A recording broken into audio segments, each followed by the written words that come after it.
Hey guys, welcome back to the Short Term Show. Today we have Tamar Hermes, a very good friend of mine who does things a little bit differently than a lot of us in her short term rental investing journey. She is a passive short term rental investor. So, Tamar, welcome to the show. Thank you very much for coming. Tell us a little bit about yourself and how you got started. Well, thanks for having me, Avery. This is so much fun to hang out and to share what I'm doing with short term rentals. So, I'm going to speak not just about my overall investing portfolio, but really I'll focus it on short term rentals since that's what this show is about. And essentially, what happened was that I knew that people were making a lot of money in Airbnb, but I just felt like my schedule didn't permit for managing it all and setting up the systems. And so I met a partner that actually was really skilled at short term, and he didn't want to use all of his cash. So I brought cash into the deal and we made an investment together. We actually own two large homes in Gatlinburg and we're about to buy a third. And we bought those together, and he set up all the systems, does all the management. I make my return, which is between 15 and 20% annualized. Plus, I have equity in the deal. And that's how it works. We just keep finding properties, and as we like the deals, go in on those deals together. Awesome. So, can you give a little detail, like take one of those deals, for example, and give us like some high level numbers of what the purchase price was, the amount that you put into it, the amount you're getting out? Are you getting paid monthly, quarterly, annually? How does all that look? Sure. So generally, I mean, obviously, we bought these right before COVID, so that's why everything is with a little bit of a caveat, because obviously COVID did slow things down for a couple months, and so it wasn't a traditional way that we would do this. But let's say I'll just take one of the properties. So one of them was purchased for, I believe, 800,000, and then I put in, I want to say 83,000, I think, if I remember correctly. I don't have the exact numbers, but that's pretty close. And I make 20% on my money, and I own, I believe, 12.5% of that deal. So so basically, and then I don't pay 25% fee for management. My partner manages it. And then of course we do have people that need to take phone calls and do the things that just come up regardless of how automated you are. And so we have someone that manages that. Of course, we have the cleaning person. All of that gets deducted. But then after everything is deducted, that's pretty much around what I make. And also for the loan, I should say, on those two properties, I'm not on the loan. We're pretty open about, okay, who wants to do the loan? Luckily, we do have both of us have a fair amount of equity, but in these cases, I'm not even on the loan. I'm just pretty much an investing partner. Okay, awesome. And I'm sure so your setup is you're the money person and your partner is kind of the sweat equity person. Yeah, in a way, they have money in the deal as well. But for the most part, what's interesting, and Avery, you talk about this a lot, and I think you've been responsible for changing the minds of a lot of people who think about Airbnb as even being sweat equity. Certainly, when you start, there's a lot of setup and systems. But my partner, just like you, would argue that once everything's set up, it really isn't that hard to manage. So I would say yes, though, he does manage all those pieces. I don't do anything. Okay, awesome. And yeah, it's definitely not like a set it and forget it kind of thing, but it's work, but it is easy work to manage. So I know a lot of people who structure their partnerships as a money partner and a sweat equity partner, but you guys did it a little bit differently. So you each brought money into the deal and he's kind of managing everything. Yeah, and I think one of the things that I think makes someone a good partner, or creates a great partnership, is when you have synergy and you really get along and you share values and you have a lot of trust with one another. Because in deals, when you don't have that, then can create conflict, and then all of a sudden, an easy deal can turn into quite a difficult deal. For sure. I know I've only had one partnership with one person on 2 properties before, and, we don't have it anymore. It was an amicable buying out so that we could go buy something else, but it if you don't have the right person and if you don't have everything laid out in writing about this is what happens if this goes wrong, or if this happens, then, it can really get hairy pretty quickly. Yeah, absolutely. And I think that we have a bit of that in terms of we have, okay, if something happens to you, what are we going to do with the property and how are we going to do this and how is this going to work? But for the most part, things run pretty smoothly and we don't usually have a lot of conflict because we're on the same page. So that's been really a nice arrangement. It makes all the difference to have the right partners. I know with mine, we never had to use that agreement that said, "Okay, if this partnership sours, then this is how this is gonna go." We just have always gotten along with ours, and that's great, but that's not always the case. So, do you have any advice on how to find partners? If someone so whether you're the sweat equity person or you're the money person, how do you find a partner? Well, that's a great question. I think that what's really important first is that you're very clear about what you're doing, or at least have an idea of what your intention is when you set out to find a partner. Because if you don't know exactly what you're bringing to the deal, or how you what kind of partnership you want to create, then you don't really know what kind of person you're looking for. So for me, I was very focused on passive investing. I didn't talk, like I said, I wasn't going to talk a lot about my portfolio or my past or anything like that. But let's just say that I am involved in a lot of different kinds of investments. And so when I was looking at Airbnb, I really wanted to find somewhere that I could put my money, that I didn't have to do a lot of the work. So I was networking a lot. I always do. I mean, part of this business and what I love about it is that we do network so much. And so I just was networking and talking to a lot of people and sharing about what I would like to do. People knew that I had money to invest. And then before long, I met my partner and really liked him a lot. It's actually a father and son. But what I would say about it too is that it's really important that you don't necessarily just get into partnership with someone just because they have the deal, or because you have the money and they came to you. It's important to be able to say no to people, because sometimes if people don't have experience, then there's a learning curve and there's a little more of a risk.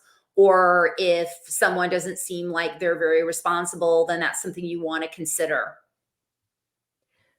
Being able to say no is a really good tool to have in your tool belt. I don't have that a lot of the time. I'm working on that. It's a weakness of mine. So that's really great advice.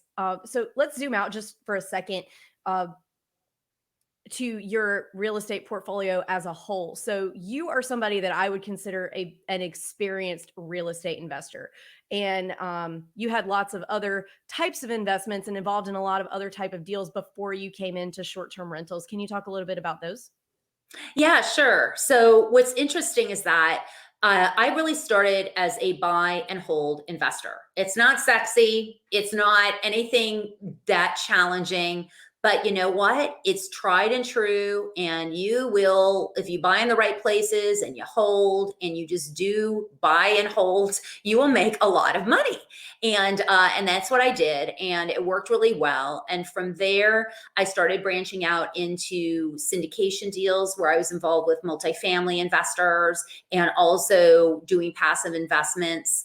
And I'm trying to think. I'm in a lot of passive deals. So I'm in a lot of deals with partnerships, and and then, like I said, I still have my buy and hold portfolio, and then I do the Airbnbs, and I also invest in businesses now, and in a variety of commodities and things of that nature. So I'm very diversified.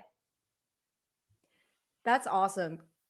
And it's really important to have a diverse portfolio. I know this whole show is about short-term rental investing, but I personally too try to keep a very diverse portfolio. We've got multifamily that we're closing on 12 units at the end of the month, and 25 long-term doors and then 6 or 7 short-term. So I think it is very important. A lot of people get really hung up and kind of tunnel vision on the short-term rental thing, but it is good practice to have other types of investments and not just short-term rentals.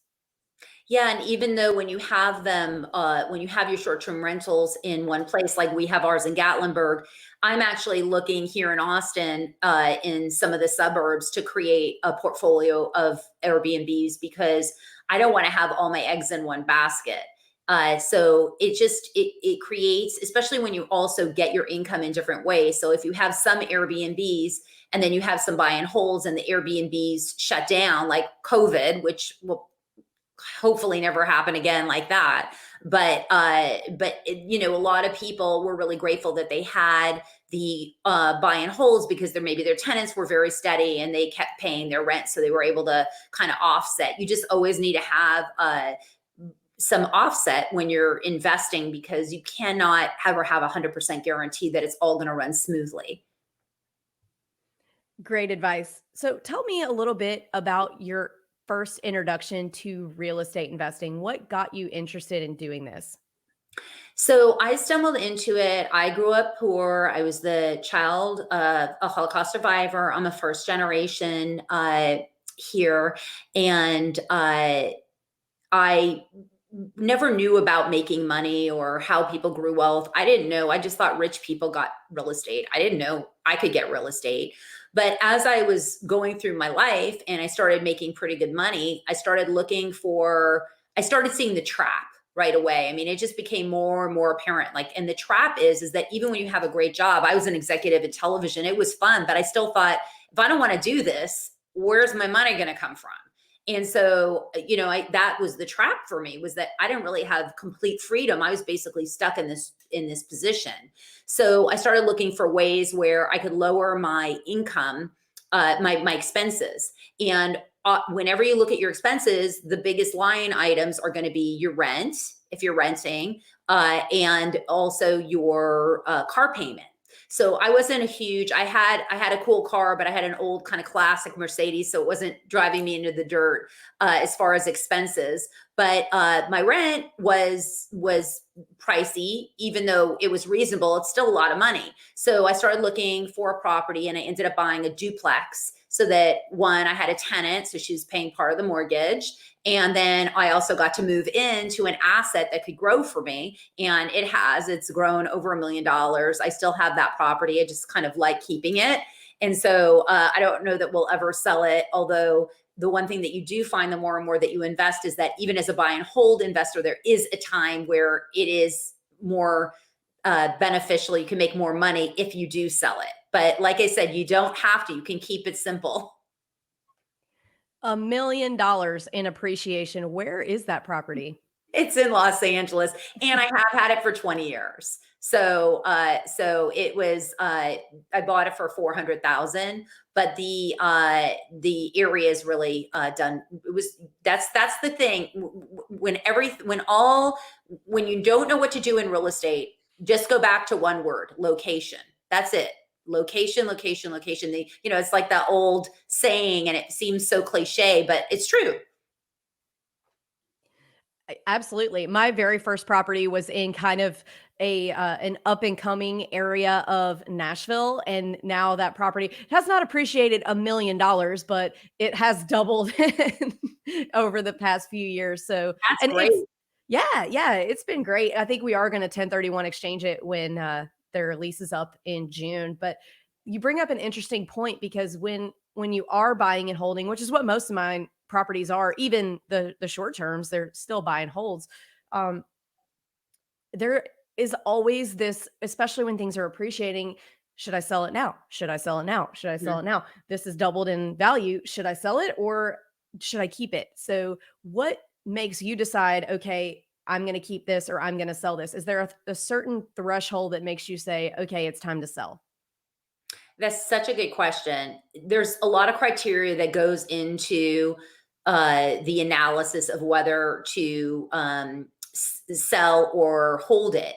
And I think one of the things all has to do with what are your objectives. So, for example, when I moved from LA to Austin, I sold several properties, and the reason I did was because they had appreciated a certain amount, and they were assets that I was holding in a pension plan, which is gets a little complicated, but you can buy properties in a 401k plan, and that's what I had done.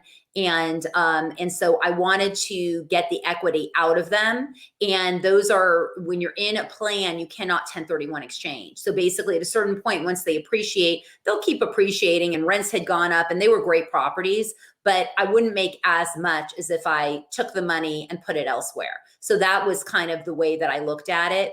And I think that also when you have to look also at your overall portfolio. So if you have several assets, and you want to buy a couple more and you need the money, you can either refinance a property, or you can just sell the property. I basically think if you can refinance it and still make the mortgage, especially with these low interest rates, to me these days, I don't really know why you would sell it if it's in a great location, because I don't know. I just feel like just keep the properties. They'll just keep appreciating. And then at a certain point, if you're really wanting to have velocity, then you really need to sell them at a certain point. You need to sell them a lot sooner than I did. I would have had, it's not like I didn't have any velocity, but I would have had a lot more. So even though we talk about that one place, the duplex, and it's been 20 years, so I know it sounds really impressive, but 20 years is also a long time, is that had I sold it or had I refinanced it more than I did, I would have probably made it 2 million on it. So there was more money, there was more meat on the bone, but I just went for like kind of the safe and steady on that one. And that's great advice. There's one thing that you said in that caught my attention was purchasing properties within a 401k. A lot of people have questions about that. Can you kind of give us your experience and how you did that? Yeah, sure. So purchasing properties in a 401k, it does have provisions, right? Because it is a deferred tax retirement plan. So you need to make sure, the first thing is that there are different provisions for a defined benefit plan, a 401k plan, Roth IRA, whatever it is, you need to kind of follow the rules. So with my particular plans, I could invest I could invest in syndications, which means that I would just be a part of an investment, or I could buy properties on my own, but I needed to purchase them in all in the 401k. So I couldn't get a loan on them, and I couldn't just halfway purchase them. And there's all kind, if that makes sense, because you can't, the thing is that there's a couple of different things you cannot do in plans. You can't have your family live in them. So I can't buy a property and have my daughter move in it if it's in the 401k, because it's considered commingling. You cannot do that. That's against the rules. And they can if they find out, they can revoke the plan, and then you'll have to pay the taxes on all of it. And the other thing is that there are certain ways in which you cannot use leveraged income from there. So like you generally can't get a bank loan out of there. Now I've heard people saying that you can get loans, but I just heard that it's not a great idea. So you'd have to look into that to be sure. But you can certainly, there's a lot of things you can do with your 401k. You don't want it sitting. You definitely want to make it self-directed, so you have choice, you have freedom. I mean, you could buy Bitcoin with it. You could do a lot of things with it. If you are a W-2 earner though, you cannot, and you have a plan with your work, you cannot take that and self-directed. Generally the company has certain vehicles that they require you to use. But once you leave that company, you can take it. I have a couple clients that are doing that right now. They used to work in different companies and they had left. Now they're collecting all of those and making them self-directed so that they can control that money. That's great advice too. A lot of people have a lot of questions about doing that. So when you buy a property inside your self-directed IRA, so you're basically having to pay cash for the property, right? Mm-hmm. Yeah, you can't. I mean, you can do partnerships, you can do syndications, but you do need to be careful about about leveraging money, because sometimes they if they consider it, they don't want you to borrow money on the plan to make money. So you have to be careful about that, about how that's structured. But yes, you have to pay for it pretty much in cash. And the rental income that you make off of that has to stay in the Hmm. plan, right? You can't just put it in Yeah. your regular bank account and go buy stuff with it. No, no, you cannot touch that money, all of that. Now, you're not even supposed to self-manage. So you're not supposed to take any money out, but certainly if you had a property manager, you could pay that property manager the expenses. But pretty much, I just have a separate account for each vehicle inside the plan. And then unless it's like the syndications, those are just inside the plan. But the plan, you have to have for there are certain kinds of IRAs that you can just do checkbook activity, and you don't need to have a custodian. But with 401k profit sharing plans, you do. With defined benefit plans, you do. And then there's a custodian that kind of does all the navigating and reporting inside. But pretty much pension money stays with pension money. It needs to, you take it out, you pay tax on it. In a hot real estate market like it is right now in Q1 of 2021, how does that affect making offers on properties? So what I'm getting at is, in a multiple offer situation where you have to move really quick, when you're buying something in a 401k like this, are there a lot of approvals that it has to go through, a lot of people that have to sign off, that makes it take longer to get an offer in? Or would this still be a strategy that works in a market like this? No, you can just take the money out. In fact, I have a 401k plan, and yesterday I went to auction to buy a property, and I didn't get it because the auction was closed right now because of COVID. But I literally took $400,000 of cashier's checks out of my account, out of a 401k account, like just like that. So, I mean, as long as it's allocated, you just can't, it's self-directed, but it needs to stay in the plan. Like, I didn't take that money out and then move it into a personal account. You can't do that. It has to go right back into the 401k. Gotcha. Gotcha. So tell us about buying something at auction yesterday. Was that your first time doing that, or do you do that often? Tell us a little bit about that. You come here often? Yeah. Actually, I do not do that often. It was definitely an experiment, and I went to the foreclosure auction because a property that I wanted was there. But because of COVID, it closed, so there was no auction. They were too many people that were there the past few months. So the because the auctions are all held in the counties, and so they didn't like all the people there. They felt like it was a risk, a health risk. So there was nothing. But next month I'm going to go, and I'll let you know. I'll do a follow up. Did you by any chance just read David Osborne and Aaron Amuchastegi's book that inspired you to go do that? Because I just did, and I'm like, I am going to buy stuff at the courthouse next month. Yes, absolutely. I definitely recommend reading that book, and that was definitely part of it. They totally inspired me. I have no idea what I'm doing in that space, but I'm like, I'm going to do this. I'm doing this next month. Let's go. Yeah, you just, yeah, why not? It's a whole other opportunity to gain access to properties before there's a lot of other people getting them. I mean, the MLS is pretty crazy town, and you'll pay over right now, which seems fine right now because the market's hot. But if we see a huge dip, you may not be that happy in the short term. I agree. I definitely agree. And speaking of short term, we're going to circle back to short term rentals. So you have all of this investing experience. You're clearly experienced enough to feel comfortable taking out $400,000 of cashier's checks and walking down to the courthouse with it. So tell me, what made you decide to start looking for a partner and get into that short term rental space? Well, I wanted a piece of the action. I mean, I see that short-term rentals are so great. I listen to you, Avery, talking about how when investors are starting out, you always talk about, hey, people talk about, oh, you can house hack, which means sharing buying a little house and then getting roommates, which is a great strategy. But you always say, why don't you just get an Airbnb, because you can make so much rent and then you can cover your mortgage. And it just seems so attractive. It seemed like such a great opportunity. So I'm really excited to be part of it, especially because I'm invested in an area of Gatlinburg, which is a great area, and so I just didn't see any reason why I wouldn't want to be a part of that. That makes a lot of sense, and short-term rental investing makes a lot of sense. I can't and I'm sure there are people out there who have other ideas, and correct me if I'm wrong, and please send me any deals if you know of them.